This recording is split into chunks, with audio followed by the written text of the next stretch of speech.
भक्त दास प्रदेश कांग्रेस कमिटी सभापति हेबा परे शुभेच्छा जणाइछन्ती विधायिका सोफिया फिरदौस नूतन भाव में दल को गठन कराजिबो बोली आशा रखिछन्ती सोफिया। पूरा उत्साहर सहित काम कराजिबो। नुआ सरकार आसिबार 8 मास परे भी कोनोसी कार्य ठीक ढंगरे हेउ नथबा सोफिया कहिछन्ती। आमे समस्ते अभिनंदन जणाउछु, स्वागत जणाउछु।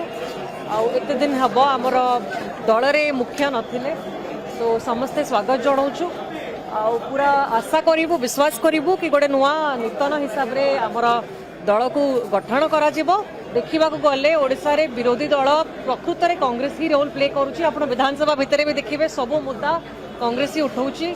प्लस नुआ सरकार जी आसुँच एपर्यंत 8 मास है लोक भी जापर कौन सी कम ठीक ढंग से हो पारि ना। यही जिनस को दृष्टि आगे रखिकी केमती काम गुड़ाक लोकंर पाखक पहुँचवा दरकार।